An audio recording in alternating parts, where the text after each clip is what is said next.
And at the moment, we're on YouTube, but that will only be for the first 15 minutes before we are exclusively on the home of free speech, Rumble. And of course, our free speech is the free speech to unify in the spirit of love, not free speech to speak hatefully of one another.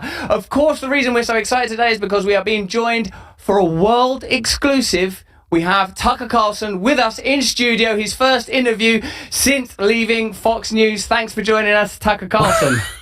Russell Brand. As your friend and as someone who watches a lot of your videos, I'm amazed that I'm here. This is prettier even. I'm not going to give away critical details, jeopardize your safety, but this is, if people could see where you're broadcasting from. Do you think it's a beautiful... I think it's beautiful. And that's not an overstatement. I think it's beautiful. Thank you so much, because I think we have a beautiful intention here. We're recognizing that independent media and independent politics are beginning to coalesce. It's becoming increasingly unlikely that you can report truthfully, honestly, and in good faith, putting forward anti-establishment narratives without being attacked. Of course, we're going to talk about a lot of subjects here, but and primarily we're going to want to talk about the reasons for you leaving Fox. We're going to want to talk about some of the reporting around Jan 6. We're going to want to talk about the attacks that you endured in your defense of the text messages around Trump. But first of all, I want to start off by asking you, Tucker, how's it been in the 6 months or so since you left Fox? How have you been personally, and how does it compare to the time when you left MSNBC in terms of its emotional impact on you? Well, I've been fired. It's not the first time I've been fired. And I think in our business, when you work for a big company in media and, you say what you think, there's an expectation that you could get fired. So I've always had that.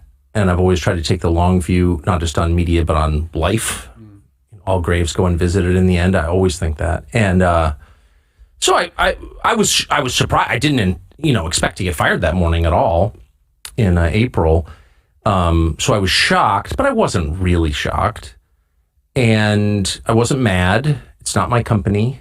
And when you work for someone else, that person reserves the right, and in fact has inherently the right to decide whether you work there or not. And I don't know why I was fired. I really don't. I'm not angry about it. You can believe me or not, but I think you can feel that I'm not. And, I wish Fox well. There was, ugly leaking, I'm a racist or whatever they leaked, or someone there leaked to the New York Times, but that's not true. And I think the people who run the company know that's not true. I actually don't think they did it. And I'm not mad about it. And I've been happy. I guess the only thing that bothers me is I'm 54. And when you get a little bit older, and my wife and I, our children are grown and we live in rural settings, as you do, because we believe in nature and God and dogs, you can lose your drive. I mean, it's just a little bit too nice, kind of. And I do feel like we, people who are healthy and aware and who can read, have an obligation to be engaged in the life of the community they live in, and the life of the country they live in, and the life of the world, to the extent that they can. And so my only fear has been maybe being a little bit too happy. I've spent a lot of time trout fishing, a lot of time, we have 4 dogs, a lot of time with my dogs and my wife, and a lot of kind of late breakfast outside and stuff. And, that's great, but life has got to be more than that. So now I'm back to work, and I'm grateful to be doing that. The fact that you're broadcasting now on Twitter suggests that you still want to remain engaged in the international conversation, which is a conversation about ethics. It's a conversation about power. If you're watching us on Rumble right now, remember to press the red button if you want to join us on Locals. That's where I watch the conversation. I can see Sensitive Hearts, Ash Ella, all of our beautiful, unified, diverse community that speak openly and freely there. Please do join us, because at the end of this conversation, Tucker's going to join us for an additional chat. True or false with Tucker? In a sense, the whole conversation is true or false. I mean, what's the point in having a conversation if there isn't some line between authenticity and falsehood? You touched briefly for a moment on the idea of racism, and of course this is an idea that's talked about a lot, or an accusation really that's been offered. When I went on your show in America, mate, which I enormously enjoyed, and the personal connection with you that we have since cultivated is the thing that I perhaps most enjoyed. I spoke to some of my friends that are overtly liberal liberal, even though many of them are beginning to recognise that the categories of left and right are shifting. What they said is that Tucker Carlson, when he talks about demographic shifts in the United States of America, how the balance between different ethnicities is shifting over time, that is codified racism. And some of them, like some of my mates that are LA Democrats, like, me, I don't believe in any political party anymore, right. in this country. Tell me about it. Yeah, no, I agree. But I do still feel that some of the principles that are more typically associated with the left, like recognizing that all voices have a value in the conversation, and that essentially that racism is bad. So how do you feel about that? And what are you talking about when you say there's a demographic shift? What do you mean? Say a couple things. First, I always try. I'm over 50, so why wouldn't I just say exactly what I think at all times? And I do. And so if I had, whatever my racial views are, I would just say them, and I'm just saying them now.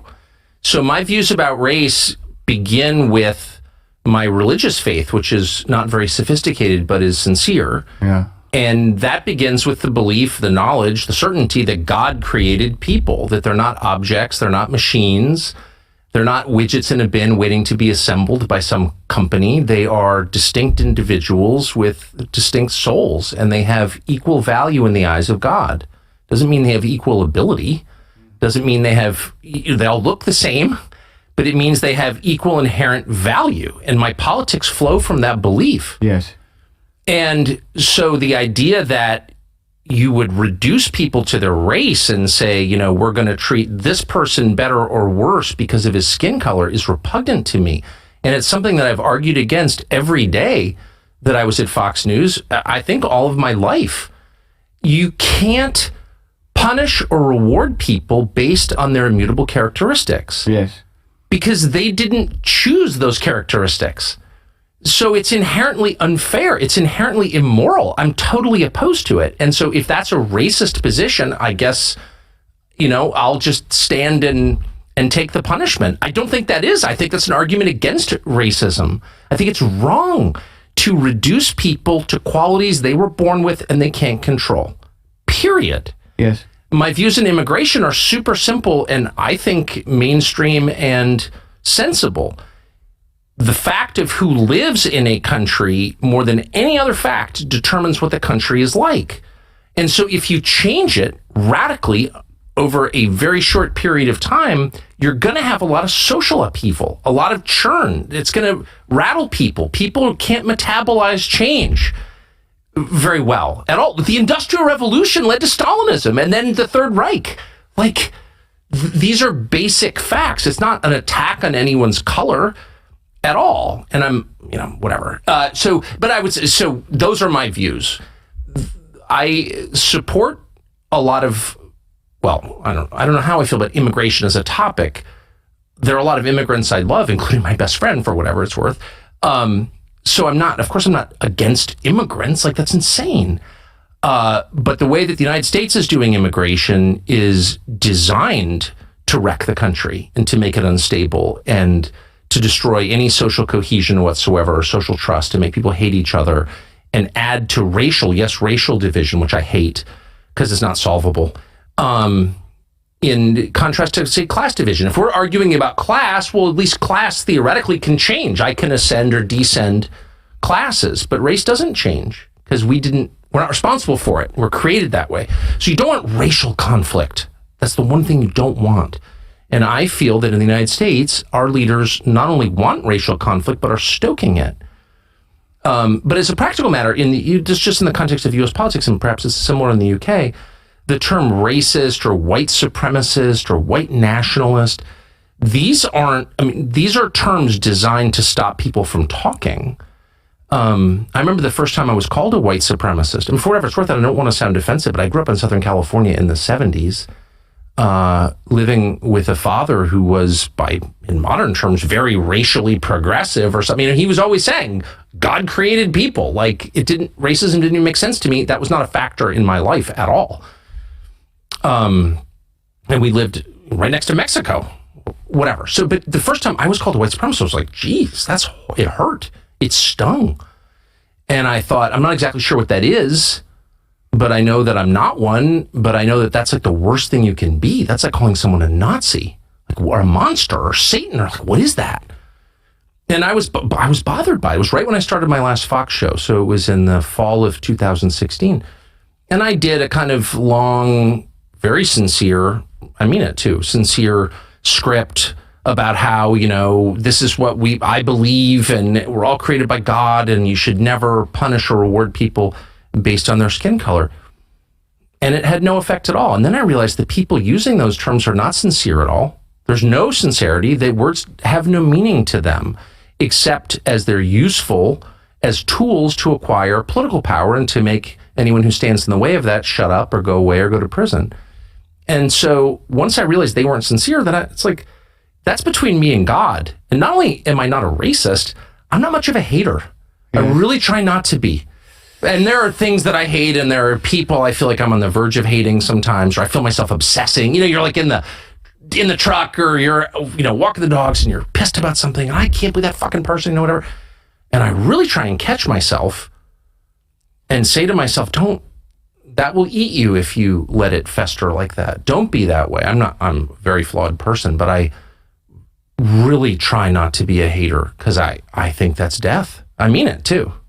One of the areas of your answer there that I imagine we could talk about further are the distinctions between having a position on immigration and its potential ability to destabilize an indigenous population, how you, again, cross-reference that with colonial and imperial history, how you cross-reference that with globalism and an attempt to create sort of like a centralist authoritarian model. That's something we could talk about a lot longer, I'm sure, the distinction between racism and having a position on immigration. Also, you get in the way of their business plan and they call you a racist. That's what's actually happening here. And perhaps I wonder too, Tucker, indeed, about these new categories of misinformation, malinformation, and disinformation, how new ways of censoring and shutting down conversation are beginning to appear. I reckon we should come off YouTube now. If you're watching us on YouTube, the next question I'm going to ask you, Tucker, there's a viewer question.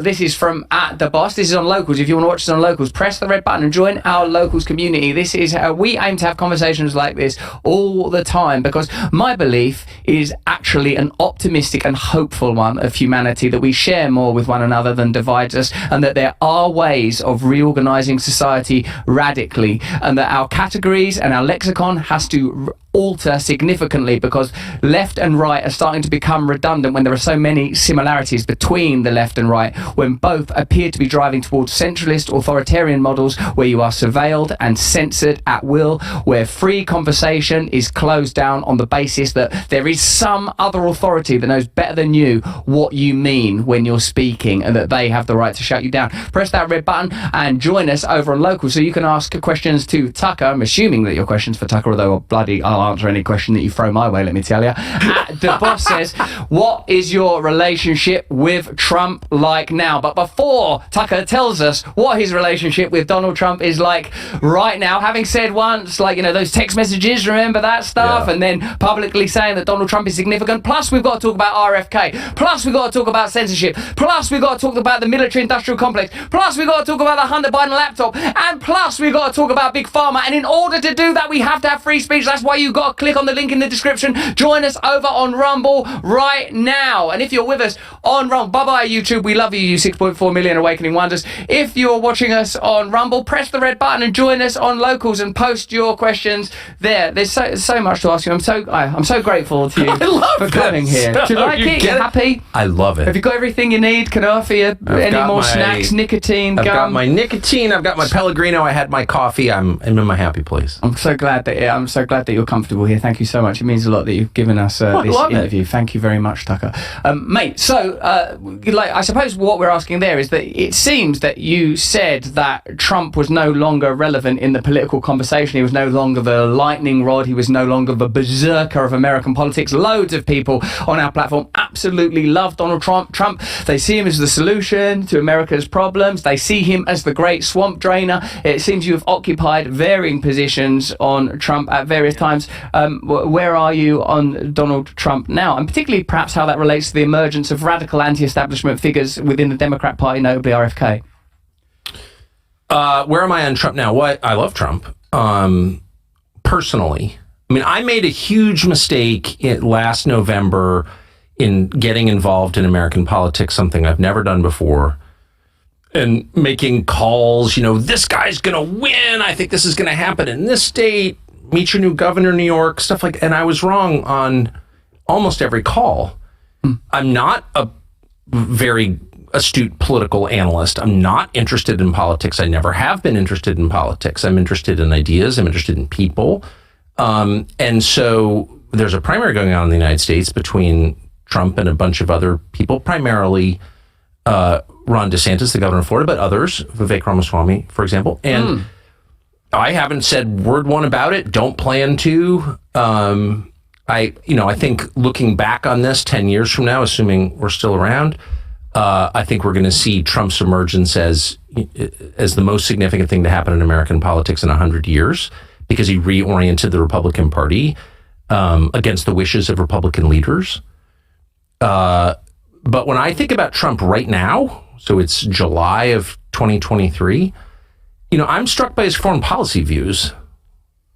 Trump is the only person with stature in the Republican Party, really, who's saying, wait a second, why are we supporting an endless war in Ukraine?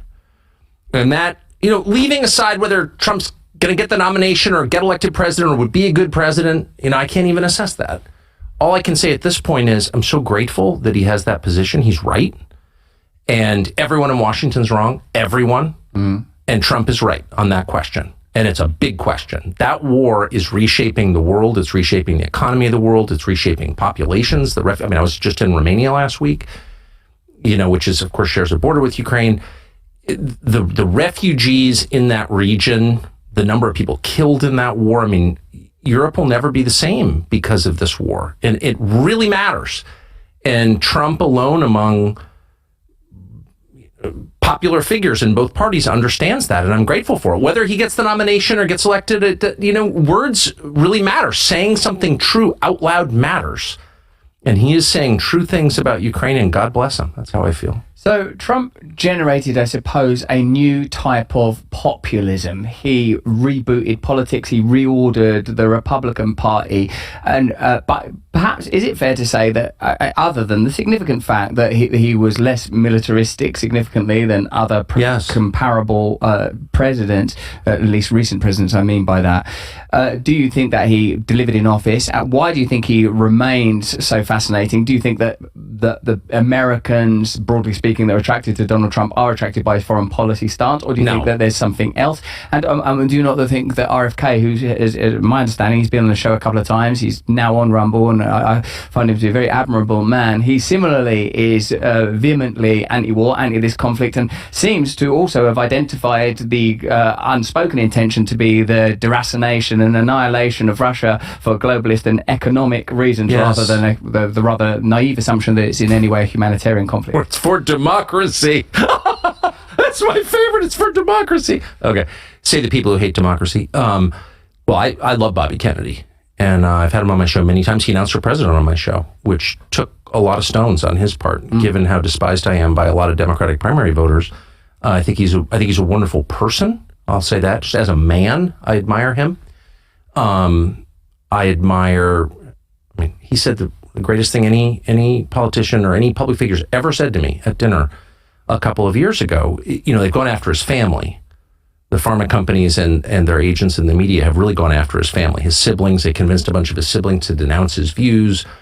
So painful. And I'm so close to my family, I can't even imagine that. And I said to him, what's that like? I thought I took a lot of shit. I can't even imagine what that would be like. If my brother denounced me, I'd probably shoot myself. I couldn't handle it.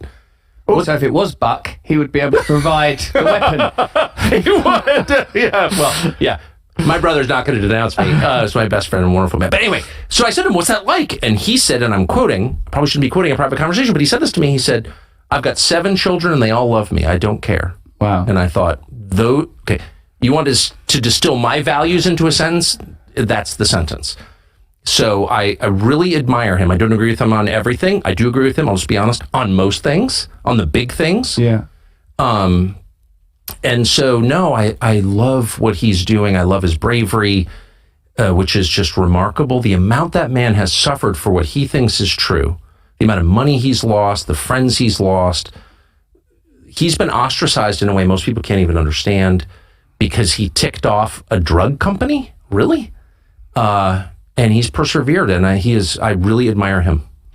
If RFK and Trump have risen, as they plainly have, to capture the popular imagination, and yet both to a degree are stymied, shackled, or reluctantly tolerated by their party, what does that tell us about the shifting sands of American political life? I think the area where you and I most plainly and overtly align, perhaps other than the belief in God, I suppose, is our deep understanding that the military-industrial complex and big pharma are able to exert significant power over the Democratic Party, democratic process that renders ordinary electoral politics basically meaningless. Yes. These two figures are like populist anti-establishment figures in a sense.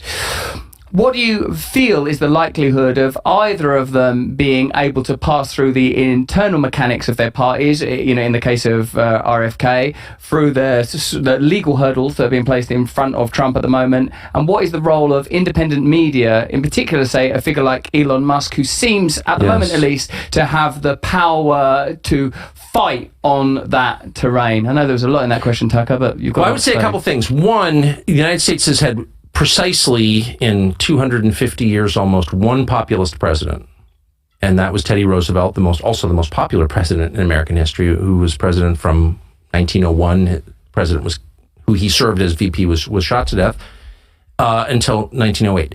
Most popular president the United States ever had, and he was a populist. The two biggest populist figures in the moment are Trump and Bobby Jr., and then we had a guy called Ross Perot run about 30 years ago who roughly had the same politics. All 4 of those figures had one thing in common. They were all from the world they criticized. So you think of populist, the English peasant revolt, yes, which is one of the most interesting things ever to happen, where they stormed the Tower of London and they killed the Archbishop. I'm from there. That started in Essex. Yes. Wat Tyler. Yeah, Wat Tyler, exactly. We're not even sure if that was his real name. And Wat Tyler. And, but he was a legit peasant. Like, we don't even know when he was born. And that was not an effective rebellion. Of course, they did not free the serfs after that, as I recall. But the effective populists are the ones who critique from the inside and say, I grew up in this world. Teddy Roosevelt grew up rich, of course, in New York. Trump, Perot, Bobby Kennedy's family is one of the most famous families in the world in modern history, the Kennedys, and certainly the most famous family in Democratic politics. So these are people who know how the system works because they've benefited from the system. And so their critique is much more meaningful and much more effective, I would say, because they can bear witness to what they have seen. I don't think Trump has changed politics in Washington. I think the parties both have been very resistant to any kind of reform. And that's very foolish. That's a Ceausescu move. You see things changing around you and you can't metabolize it. You can't sort of change with the moment. And then you meet a bad end when you become that rigid. I think that Bobby Kennedy and Trump will both have a very tough time getting the nomination. I'm hoping that both of them will, of course, I guess. I'm hoping that their message will be heard. I don't know. I don't even know what I hope for in the process itself, but I want them to be heard. And they can now be heard because there are channels of information that people can tune into and listen. I mean, I would amend one thing you said when you said that, these huge multinationals control our politics. Well, they also control our media. Yeah. They do. I mean, pharma, as you well know and often say on your show, is the biggest advertiser on American television. Probably true in the UK as well. And so, there's no incentive whatsoever to question their products.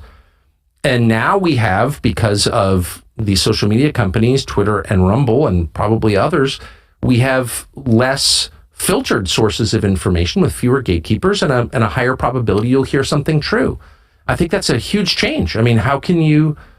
this is like samizdat. This is like, this is like information that the people in charge don't want you to see. And now you can see it. It really is the promise of the internet finally fulfilled. That's my hope anyway.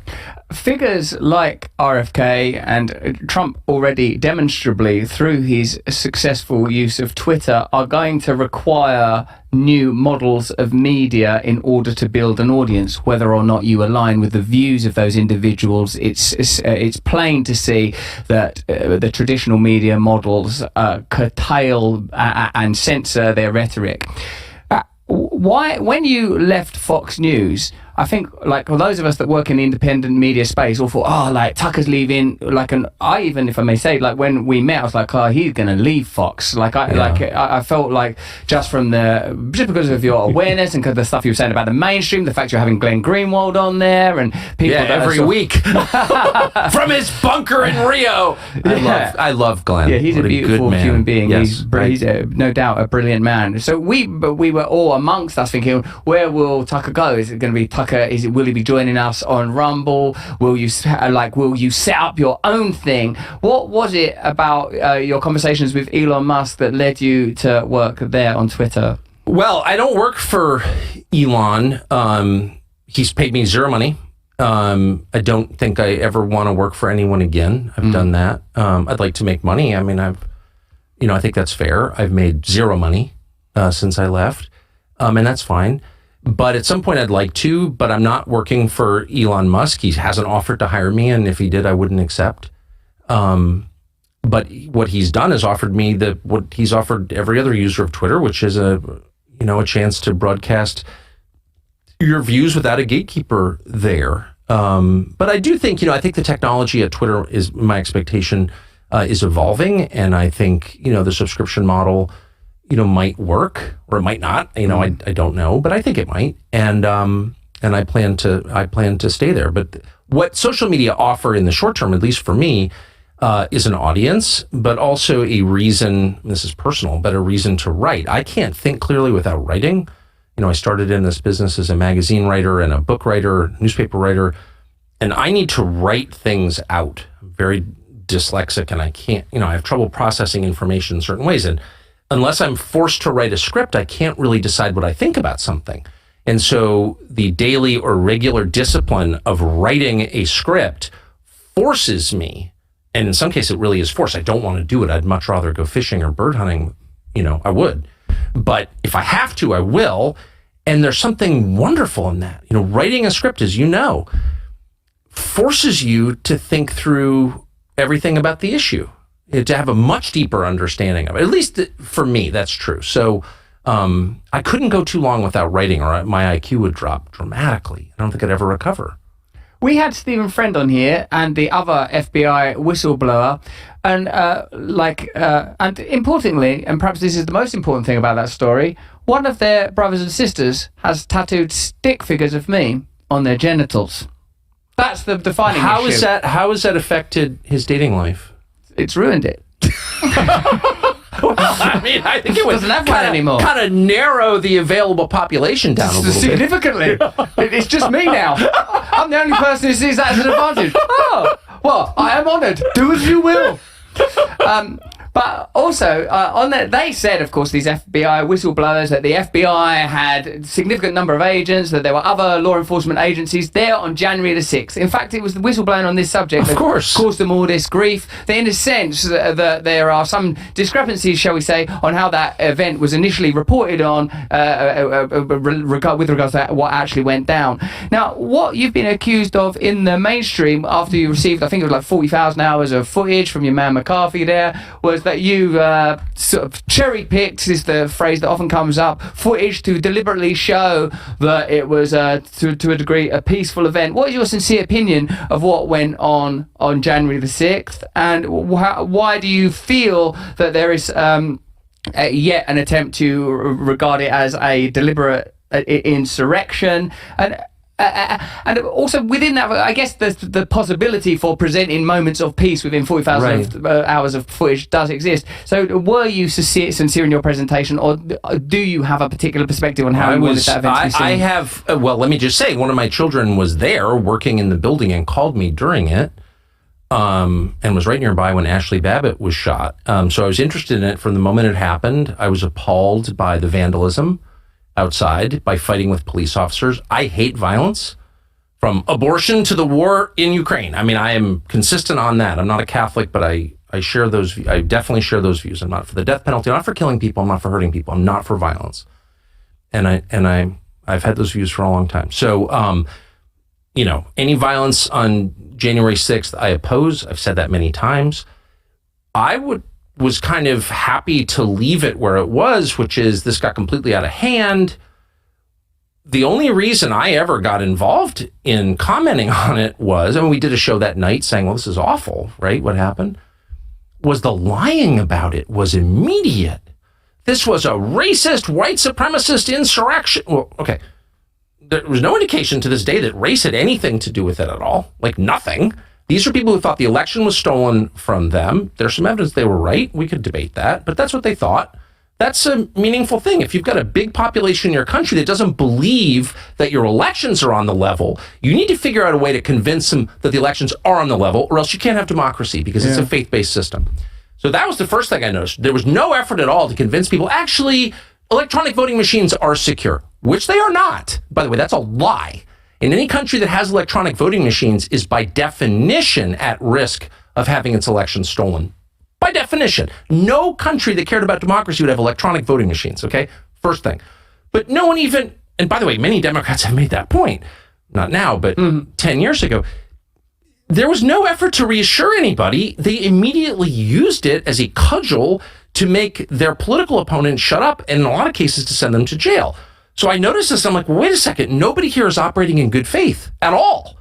They're just immediately lying with maximum aggression. And anyone who asks questions about it, like me, and if you could go back and look at the tape, my first 5 shows on January 6th were like, well, yeah, it's bad, but I don't think you're telling the truth about what actually happened. Shut up! Racist! What? So that's always the key for me. If it's like an infection, you know it's infected when it hurts. You press it, you recoil. They immediately recoiled when you asked any questions about January 6th. And that was a tip-off to me. I mean, I had no thought in my head as I watched this happen on television and in the subsequent weeks that U.S. law enforcement or military agencies had anything to do with it. That never crossed my mind. I never thought it was a false flag or anything like that. I'm not a conspiracist by temperament. I never thought that. And then I interviewed the chief of the Capitol Police, Stephen Sund, in an interview that was never aired on Fox, by the way. I was fired before it could air. I'm going to interview him again. But Stephen Sund was the totally non-political, worked for Nancy Pelosi. I mean, this was not some right-wing activist. He was the chief of the Capitol Police on January 6th. And he said, oh, yeah. That crowd was filled with federal agents. What? Yes. Well, he would know, of course, because he was in charge of security at the site. So the more time has passed, now it's been 2.5 years, it becomes really obvious that core claims they made about January 6th were lies. And my view about events and about people is if you catch someone telling a lie about one thing, the first question you have is, what else are you lying about? If you say to your wife, where were you? I was at the grocery store. If you find out she was not at the grocery store, then it raises, okay, probably not just lying about being at the grocery store, were you? Like, what is this exactly? Why were you lying about that? And that's kind of the way I feel about January. Like, what is this? What this is? They're clearly lying. That's provable. Why? And, I'm the last person. I'm often accused of being a conspiracy nut. I'm the opposite. I grew up in a very stable country, the United States, in the 70s and 80s, where people didn't indulge in conspiracies because there weren't any obvious ones afoot, right? I mean, we took things at face value. We trusted our government by and large. But the amount of lying around January 6th, and it was obvious in the tapes that I showed, is really distressing. And anyone who's covering for those lies should be ashamed of himself. And that would include almost the entire American media, including Fox News. people at Fox News. Fox News, to its great credit, let me air that, and I'm grateful that they did. But there are people there who were mad at me for airing that. Really, why? If you think I'm cherry picking it and taking it out of context, show me where. And by the way, I didn't make the claim that it was entirely peaceful. It wasn't. Police officers were injured. More police officers were injured at the riots in front of the White House the year before, but whatever. All injuries to police officers or anyone else are bad. I'm certainly not making excuses for it. But I'm asking obvious questions. You said this happened. For example, there was a guy called the QAnon shaman, Jacob Chansley. They put the guy in prison for years. There is surveillance tape that they hid until I aired it, showing the Capitol Police trying lots of doors, trying to get into the Senate chamber, the sacrosanct chamber that he wasn't allowed to be in, and then escorting him in. And he kind of wanders around like he's taking a hit of mescaline, just kind of, you know what I mean? And like he says a prayer, he thanks God for the Capitol Police, and then he wanders out. Now, there are a lot of conclusions you could draw from that, but you cannot call that guy an insurrectionist. That's a lie. And by the way, an insurrection is a very specific meaning, and I'm pedantic about words because they're the currency that I trade in. I mean, that's what I do. I use words for a living, so I care about their specific meanings. That was not an insurrection. It was not armed, and its purpose was not to overthrow the government. It was a spasm of rage that Trump definitely helped inspire. That's true. And at the election results. Okay, I'm not actually for that. I don't think leaders should be making people more pissed in general. But that's what it was. It was not an insurrection. And to put Jacob Chansley, an American citizen, a Navy veteran, in jail for years after he was let into the Senate chamber by uniformed Capitol Hill police officers, and then I play that and I'm the bad guy? Fuck you. Like, what do you make of that? I'm sorry, it makes me mad just thinking about it. I said I wasn't going to be a hater. That makes me mad. And I see people on other channels, it's outrageous. He's trying to minimize January 6th. Well, but what? This guy went to prison. You ever been to prison? Only for visits. Right, okay. It's not very nice. You don't want to go to prison. To take a man's freedom away and call him all these names for something he didn't do and then show no remorse at all when you are exposed to have lied about it. This is a human being who was locked away in a prison. It's an outrage to me. Tucker, like, would you mind if I spoke? Sorry. Well, it's very hard to get in this position. Right? See that Iraq war, that was brilliant when you went on that podcast and went that you're ashamed that you participated and that you rallied for that war. Now to hear you talk about Jan 6, you're saying that sort of at the beginning you had no axe to grind, and broadly speaking you oppose violence of any kind, and oppose violence. Yeah, I know, I believe you. And you oppose violence against the police, perhaps in particular. Now, though, it seems that you are inquiring, if not suggesting, that there was another aim. Are you saying that it was allowed the Capitol Police to be funded differently and more extensively? Are you saying that it facilitated further authoritarianism, that it enabled people to smear the MAGA movement, that it created more opportunity for surveillance laws and censorship? One of the sort of techniques or critiques that we use here on our channel when looking at news is, does this allow people to censor more? Does this allow people to surveil more? Does this allow, for example, just to use a sort of something anecdotal and contemporaneous, that there's a Just Stop Oil movement in this country at the moment, and whenever you see footage of them sort of blocking roads and sort of road users dragging them out of the road because it's annoying, and I say this as a person who sort of loves nature, loves the environment, feels that profit shouldn't be put ahead of respect and love for the environment. I can't help but feel that the media has an agenda in continually presenting us with these annoying images of Just Stop Oil getting in the way of ordinary commuters who are just trying to get to work. I'm beginning to now critique media from that perspective. They are using this event in order to elicit these emotions, whether it's war or the events of January 6th. Do you believe that there is, as George Carlin would say, a convergence of interest between the state and its desire to regulate, and corporations and their desire to profit, big tech and their desire to capture data, the state and their need to get data? What is it you're observing? Because when I'm listening to you, you don't sound like a regular TV anchor anymore. anymore. And in fact, one of the things I'm offering is that that's not a role that's going to exist for much longer, because the centralization of authority is becoming so rapid and so radical that if you even work in this space, with these new EU laws being passed that will mean that social media platforms will be heavily fined 6% of their annual revenue and that they can be censored. The Five Eyes countries all passing censorship laws. In a sense, to become an independent media voice will be to become an activist. So with regard to the January 6th, do you think these events are used to create particular outcomes? Do you think it's just opportunistic? And where do you feel your personal role is as an independent media broadcaster is now? Well, I think my role is to tell the truth to the extent I can see it, to say what I think is true, always with the knowledge that we see everything, through a glass darkly. We don't see things clearly. We don't have perspective on ourselves, the world around us. We get a lot wrong. I've gotten a lot wrong, that's for sure. But you do your best, and you cannot allow people to force you to lie, period. So that's how I see my role. I think you're asking the right question. And I asked the same thing about the climate movement. I mean, I'm bewildered by it. Apart from my own family, there's nothing more important to me than nature. I think I spend an above average time in nature, amount of time. I've organized my whole life to be in nature. So I really, really care about it. And I'm very upset about the many ways in which it's despoiled, at least in my country. I mean, nature's not doing well. The environmental movement is gone where I live. And we pollute. We put up chain stores and strip malls and pave things we should not pave. We are very tough on nature in the United States. And the environmental movement does nothing to stop that.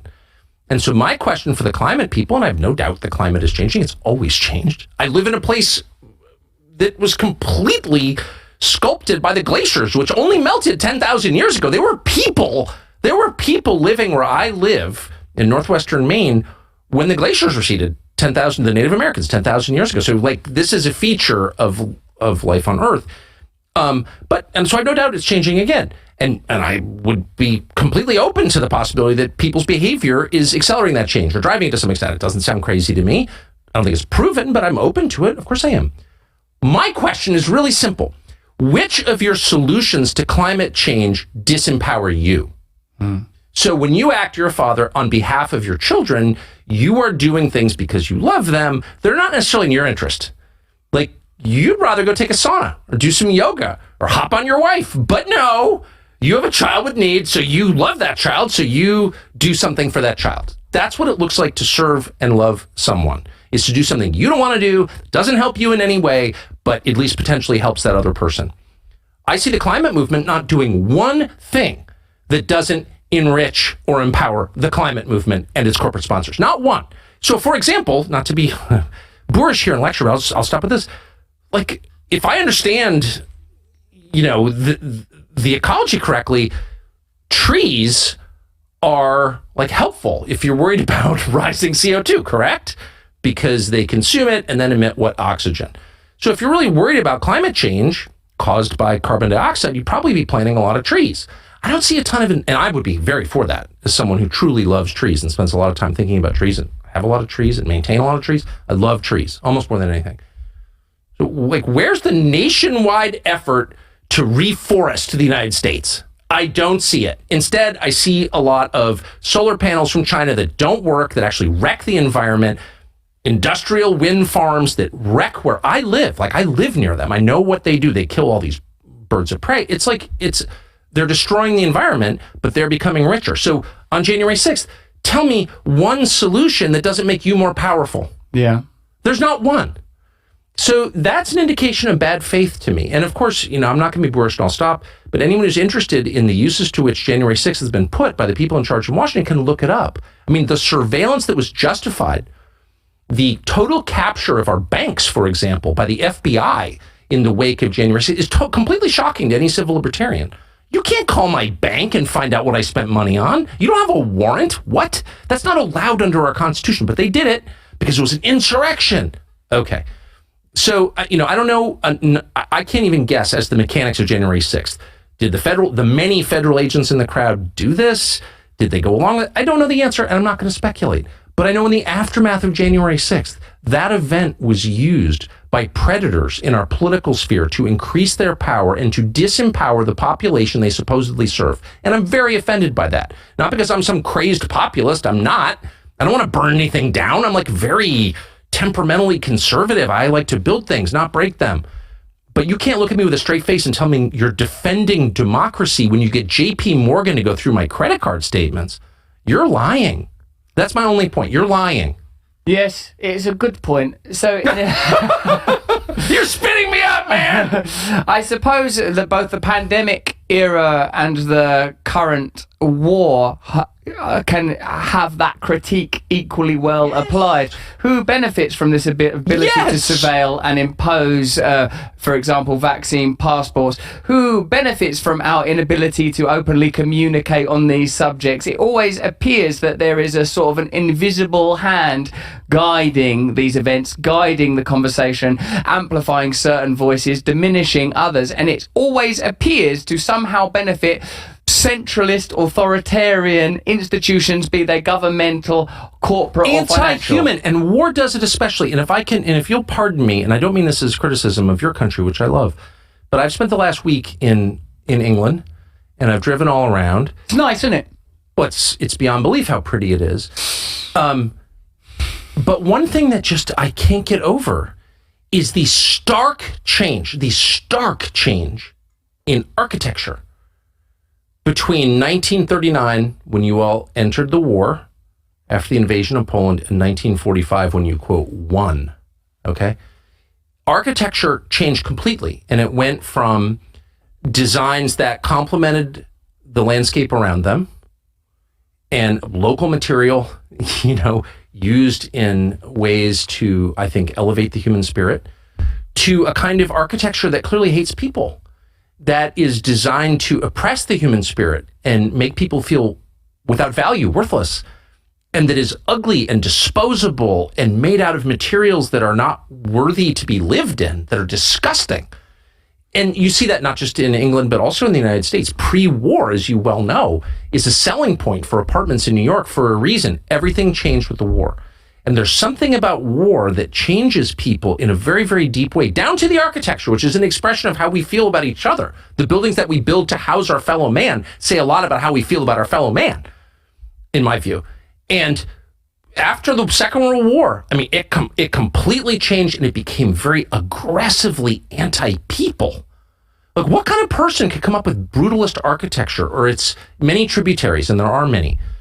Brutalism is just the most obvious one, but all architecture post-war is really kind of brutalist, actually. What are you saying when you build a building like that? You're saying that the people who occupy the building are worth nothing. That's what you're saying.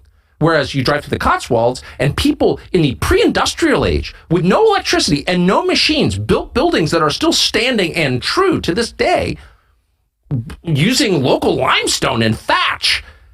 And the result was beautiful. And by the way, I'm not just saying this as an Anglo whose ancestors lived in this country. I'm saying this just as a human being. I think if you brought someone from the streets of Tokyo to the Cotswolds and said, what do you think of that building? He would say, that's beautiful. Because beauty is inherent. Every person recognizes beauty. Okay, it's not culturally specific, actually. A Shinto temple in Kyoto, I recognize it immediately as beautiful, because it is. Because it's consistent with the symmetry of nature. But the war changed. The war always does that. War makes people less human. It hurts them in some deep way. Even the survivors I'm talking about, even the ones whose legs weren't blown off. It's interesting to me how often you appear to be referring to the ulterior energetic force, emotion, or essence of a thing. Yes. I.e. that beauty could perhaps be the manifestation of love. I've obviously myself observed many times that municipal and state buildings were once plainly an expression of a contract between the people and their government of a good faith relationship. I think that. I just thought that. I walked up with my wife in the rain on a village hall in Eastlich, in this town in the Cotswolds, and the village hall was so beautiful. And I thought, whoever built that cared about the people. It was built by the people who live there for the people who live there, and they loved the people who live there because they were related to them or knew them. And that hall, I mean, it was built by peasants without machines. Yes.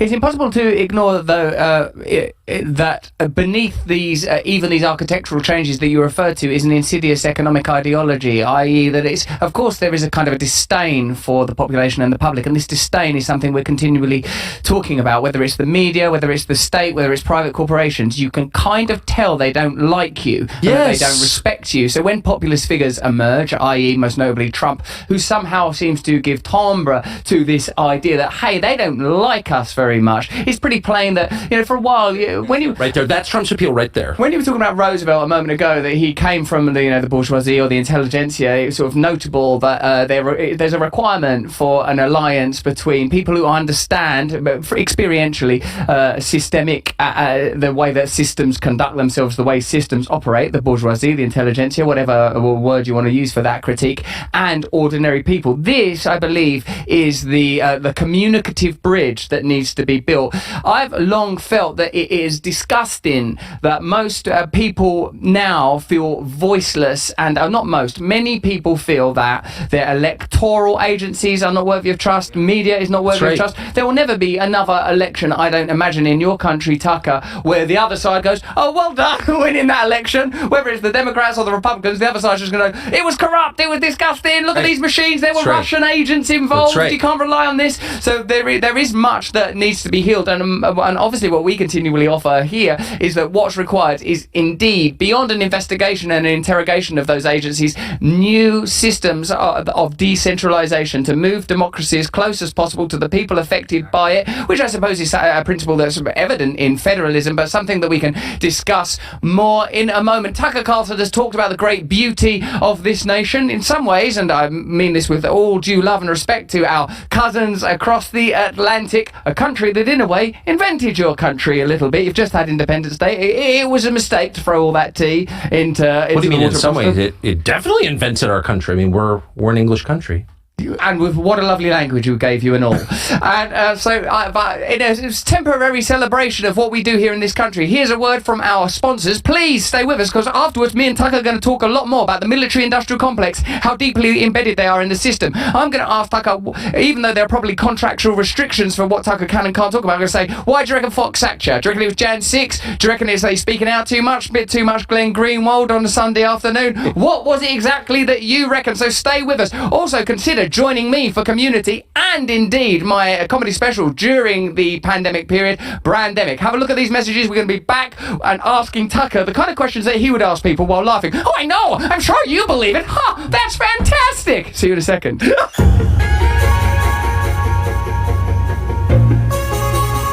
Welcome to Community!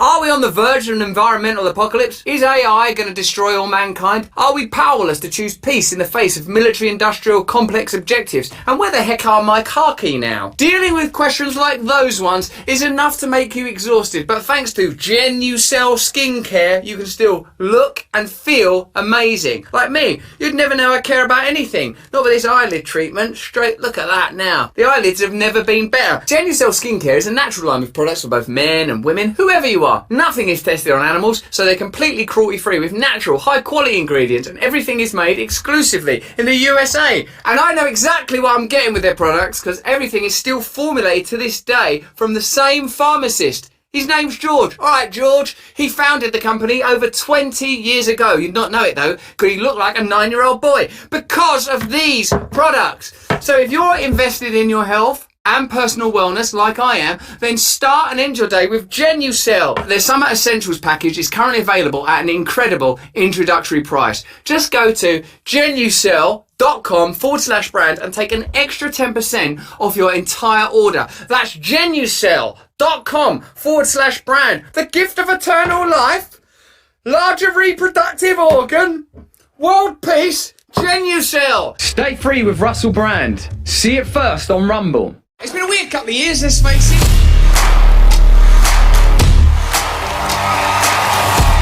This is the COVID-19 timeline. January 2020, patients in Wuhan are infected with a new form of coronavirus. I remember that bit. I remember thinking, who gives a fucking shit?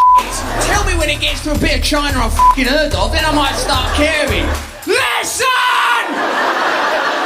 How much fucking spunk on a fucking bat do you need before you start understanding science? Yeah, but what? Well, it's just over here, the Wuhan Institute of Virology, where they're doing gain-of-function research on bat coronaviruses.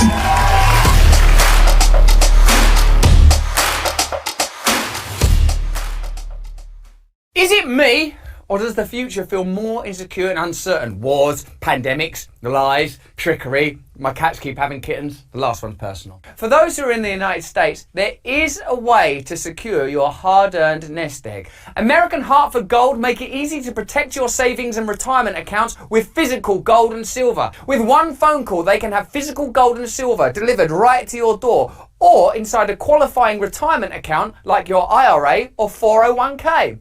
American Hartford Gold is the highest rated firm in the US with an A+ rating from the BBB and thousands of satisfied clients. Right now, they will give you up to $5,000 of free silver on your first qualifying order. This offer is only for US customers. Call 866-505-8315. That's 866-505-8315, or simply text BRAND to 998899. Get up to $5,000 of silver and protect your future in this crazy, crazy world with some solid precious metals literally made in stars. Stay free with Russell Brand. See it first on Rumble. Fantastic there. Yeah, do join us if you can. We've got some fantastic questions still to come. Some of them sent in by you. Press the red button. Join us on Locals. Right now that we're deeply embedded in Rumble, why the hell did you leave Fox? Tell us the truth. What are you not permitted to say? Tell us. So do you think they sacked you because of Jan 6? Do you think they sacked you because you're too anti-establishment, too anti-war? Tell us. I honestly don't know. I will say, my views changed dramatically over the course of 20 years. As I've said many times, I was a kind of half-hearted booster of the war in Iraq, which is hard to believe. But that was in 2003. And so my views for the last 20 years have been, and I realized and I've repented of that, and I feel sick even thinking about it now. But my views have remained pretty much the same for the last 20 years. They've evolved, as things have changed. But in general, I've been skeptical of the storylines and all kinds of different things. And I certainly was for the 14 years I was at Fox. And they were always, they didn't agree with me, of course, I don't think. But they were always very nice to me, and they always let me say what I wanted. Not one time did they tell me not to say anything. So I was always grateful to Fox, and I am in retrospect grateful to Fox for that. So that never changed up until the moment they called me and said, we're taking the show off the air. And so I can only speculate. I know, but I do think as a general matter, not even about me, the war in Ukraine is a red line for a lot of people in business and politics. And you see it in our politics in the US, where the leaders of the Republican Party in the Congress, who really are repulsive, in my view, are now supporting sending cluster bombs to Ukraine. Ukraine is losing the war, obviously. The United States could, and Ukrainians are dying in huge numbers, and the country's being destroyed. And so the U.S. could force a peace like tonight. They could. Uniquely, they have that power. And they won't. And they're continuing to allow Ukrainians to be killed and the country to be devastated. So I don't know their motive. I can only guess. But I know that if you criticize that, they really are intent on making you be quiet.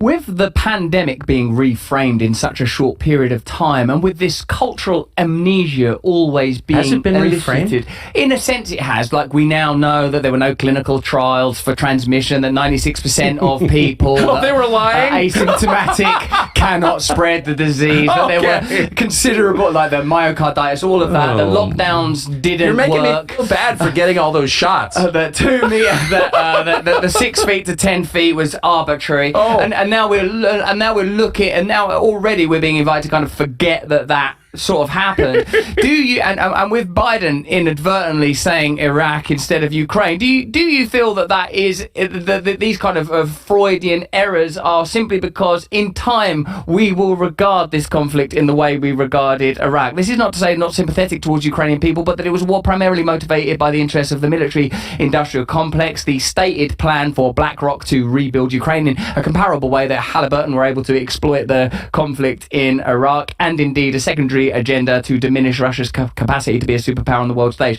Do you think these things will become explicit and broadly accepted? And in a similar way, the people that have been rallying for war, using peculiar tropes that we always assume to be of the right, of patriotism and a lack of alliance, do you think that those people will undergo some kind of reckoning, Tucker?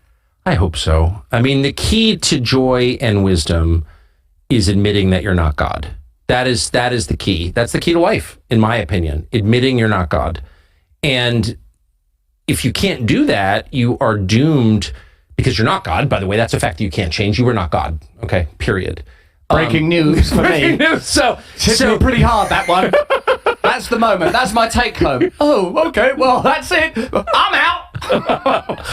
It's essential to happiness and to honesty to admit when you're wrong. And it's so freeing. I mean, it's the basis of the recovery movement. I realized I was powerless.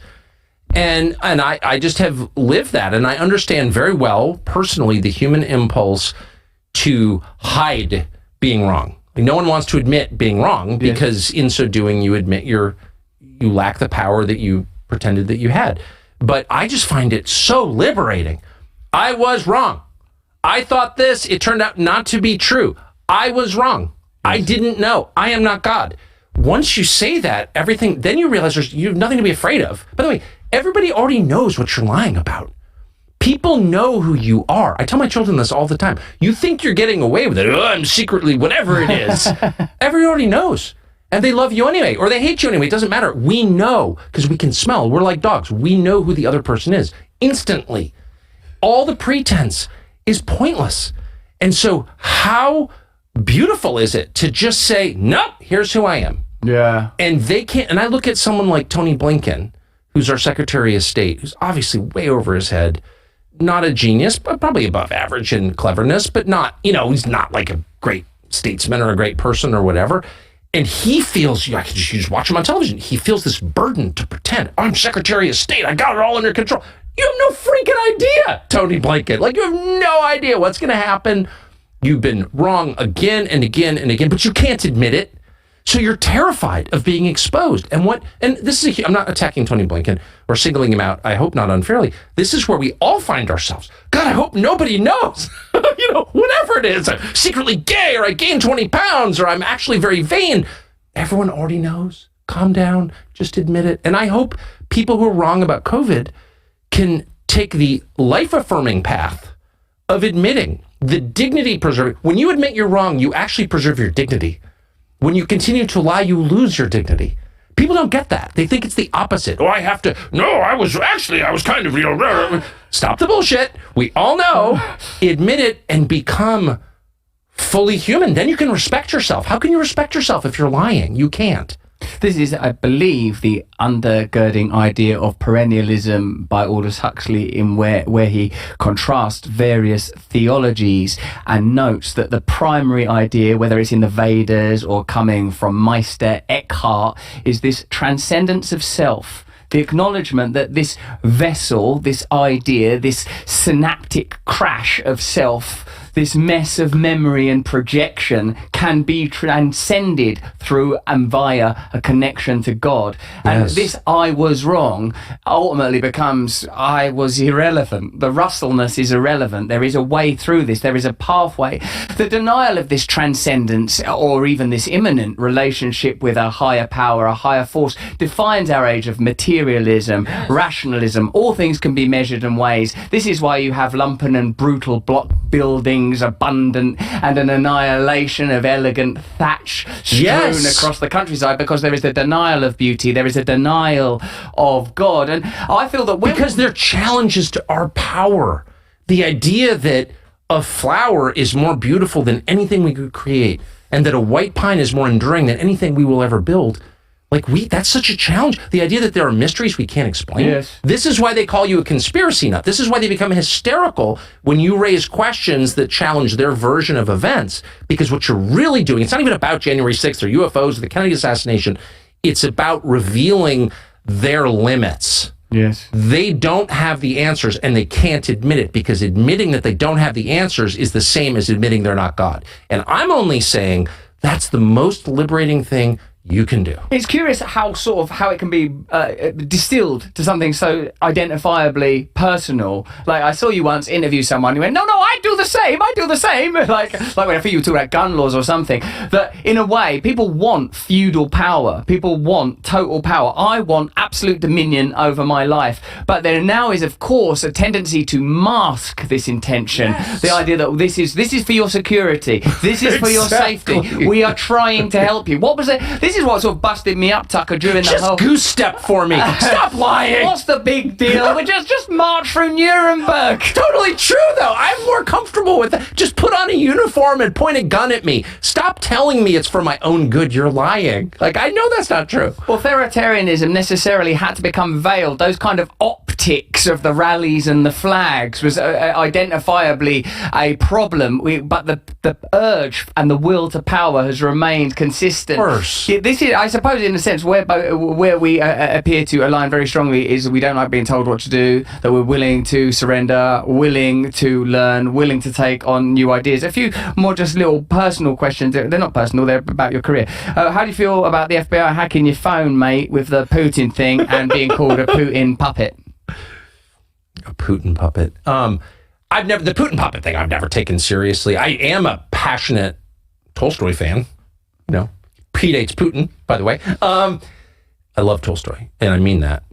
The Kreutzer Sonatas, like I just read it, it's like an amazing book. Is that thing where you talk about Christianity? Have you read them essays on Christianity? Yeah, well, of course I have. And I'm not sure I quite agree. The Kreutzer Sonata is all about how sex is bad, which I strongly disagree with, but he's just an amazing writer. But I've never been to Russia. I don't speak the language. I have no special effect. I mean, the whole thing is insane.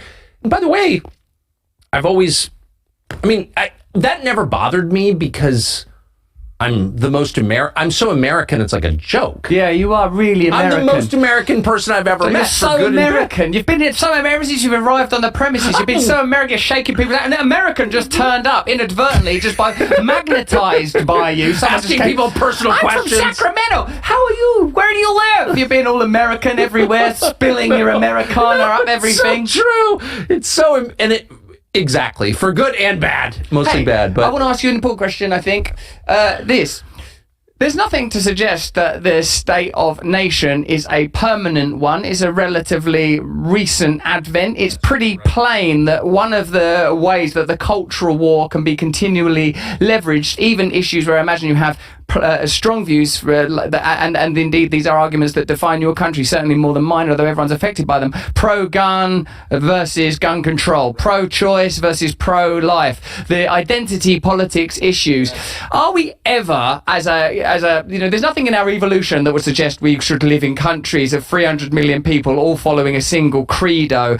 Isn't it necessary and indeed obvious that this ulterior driving energy, be that through technology or different forms of identification? I mean, imagine if 2,000 years ago you'd grabbed someone from Iceland and someone from Sudan and someone from London and said, right, you lot, you're all the same, live together according to one. It'd be an absurd thing to do. So isn't it obvious and necessary that what has to change is the nature of democracy itself? And would you, and I guess I imagine I can guess, because you've said about shooting's a hobby of yours, you've already said that you are anti-abortion, would you be willing to, as it were, stand on an ideological, if not political, ticket with people that had opposite views on you when it came to trans and raising kids trans and stuff like that, if it meant that you and your community would be completely at liberty to raise your children and run your community how you wanted to? Well, of course. Yeah. So, I mean, I have no plans to stand for office. Is that the same as running for office? Yeah, we stand. You stand, we run. English.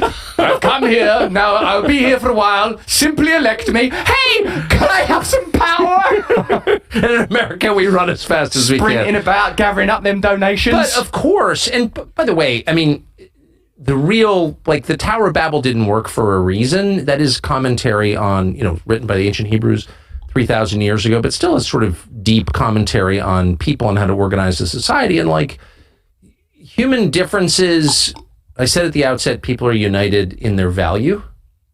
I think their value, each person's value is identical because they're all created by the Creator.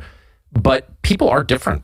I mean, they are. I have 4 children. They're not all the same, right? People are different. And they kind of live the way they want to live. And it's sort of any effort to make them live in ways that you want them to live that they don't want to live, like, is doomed to concentration camps, kind of, in the end. Like, you need to use a lot of force to make people change basic habits that they've decided they want.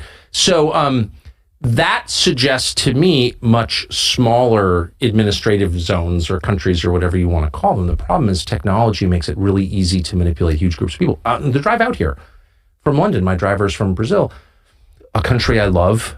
It's very similar to the United States in a lot of ways. And she's from southern Brazil. And I said, there's a lot of Brazilians in London. Yeah, but most are from the north. Do you see them? No, I don't see them. I don't trust them. I don't like them. Oh, they're from northern Brazil. Okay. So, like, these are subtleties that I can't. And I said, well, why don't you split it into 2 countries? And she said, everybody wants to, but we can't because we've got a central government and it's not in their interest. And I thought that's the story of a lot of the world. Yeah. It really is. That, like, I have a lot in common with my neighbors. I lived on a street in Washington for many years where I think everyone on the street voted differently from the way I vote. There were a bunch of different races on the street, and I felt like we had a lot in common. And I think everyone on the street felt that way about everyone else because it was our street. Do you know what I mean? Yes. So, like, we would have been a pretty good self-governing country of, 11 houses or whatever in Northwest DC because we had this fundamental thing in common, which is geography. And I do think ultimately we'll get back to that because I think it's a much more natural way. Loose alliances of small places is a much more natural way to govern, in my opinion. But, we're a long way from that. Yes, and it seems that the homogeneity ultimately is driven by systems of dominion and the requirement for profit. Exactly. And that the ideology is secondary and its function is to create division. That's its point. Even when we as a team start talking about how do we talk to Tucker about trans issues, cultural issues, when we're talking about it, we start saying, oh, it's difficult, isn't it? Like, as soon as we start talking about trans athletes or virtue signaling or positive affirmation, it becomes, in a sense, it becomes divisive. My personal position is, like, the way I want to raise my children how I want to raise my children. Of course, you have to immediately caveat that with, of course, there are some areas where you think, well, what if people are mistreating their children in ways that are obvious? You immediately have to asterisk that. But that aside, I want to raise my children how I want to raise my children. I don't want anybody else telling me how to raise my children. And I recognise that the price of that is other people are going to raise their children how they want to. And the aesthetics of that and the descriptions of that are almost none of my business. Well, I couldn't agree more. I couldn't agree more. I mean, that's a whole separate, the question of whether you should be told how to raise your children by people who don't have children, which is where we wound up now. I couldn't agree more. Okay, so here we are. Like, is it possible for anyone left in the mainstream media to say what they think? That's from @Lorna, who's one of our followers on Locals. I can answer that really clearly. No. I mean, you can within certain boundaries. Like, you can be against Bud Light or for Bud Light or whatever, but you can't say Ukraine is not a democracy, so stop saying we're fighting for democracy. You cannot say that. Right. No one does. Hey, this is from @SunPatchPatria. With all these conspiracy theories coming out as true, is there anything that is still covered up that you think holds weight? Now that there's more information about UFOs and stuff, do you think there's anything that's not been uncovered that you Yeah. I mean, Biden just reclassified the Kennedy documents 60 years after his assassination. No one, even peripherally involved, is still alive. So what could possibly be the sources and methods that were supposedly showing the world by declassifying these are so outdated they're irrelevant. They were using disappearing ink in 1963. So why in the world would we be continuing to hide the truth about the Kennedy assassination 60 years later? And of course, the answer is obvious, because it implicates not individuals, but institutions, and reveals them as complicit in a murder and in the overthrow of the U.S. government. And the U.S. government is complicit in the overthrow of the U.S. government. And that's the truth. I know that for a fact, because I interviewed someone who saw the documents. And so, we have a long way. Look, the bottom line is, unless there is a compelling reason that relates to imminent physical security of citizens, we should never hide the truth from the population in a democracy, period. Because that is incompatible with democracy. Secrecy is incompatible with democracy. How can I'm running the government, but you can't tell me what the government's doing? That's not democracy. It's something else. And don't insult me by calling it a democracy, because it's very much not. And so, yes, there is much that remains secret. I'm not going to speculate. You don't need to be conspiracy nut. We have, in the United States, we have over 1 billion federal documents that remain classified. 1 billion, going back to the Second World War. So that's a democracy? That is not a democracy. It's just not. Tell me how it is. Yes, in a sense, the very category of classified, except in matters of national security, obviously indicates a kind of parental relationship. You used the metaphor. Thank you. That's exactly, I'm stealing that. That's exactly, it indicates a parental relationship. That's right. And I didn't sign We're locking up for the that. bedroom door. You can't know what's happening in here. Yeah. I want to know what's going on in there. Although, when I did look once, it was disgusting. Listen, we're going to do a little bit on locals. So if you're watching this on locals right now, you're welcome. We'll see you in a second. Press the red button on the bottom of your screen and join us in locals. We're going to play true or false. Not true and false. That's complex. We better go true and false. That's like a Zen cone. Oh my God. It's simultaneously true and false. You're now enlightened. Welcome to the limitless bliss that was always within you all along. You can follow Tucker on Twitter, obviously, at Tucker Carlson, where you can see upcoming interviews with Ice Cube and the Tate brothers. Yeah, maybe I'll ask you about that and the interview and them Tate brothers. We're going to go over to locals now. Press the red button on your screen. We'll just chat for about 10 minutes. Also, I'm in a pull-up competition with RFK. I've got to beat RFK in a pull-up competition to raise 100 grand. You can donate by going to kennedy24.com/pull-up. Isn't it kill me? Have you seen his mad white? Look at his arms, Tucker. His arms are thicker than my torso. He's 69 years old. Look at the bar he's using. It's like a murder weapon. How can I compete with that? I'm never going to get there. We've already got, we're up to 21 grand. So if you, 24 grand. If you don't want me to have a competition with this man who will plainly win, donate to that campaign. If you're watching us on locals, we'll see you in a second for a little more chat. Join us next week, though. Not for more of the same. We'd never insult you with that crap. But for more of the different. Until then, stay free. Thank you, Tucker Carlson. See you in a second on locals. Stay free with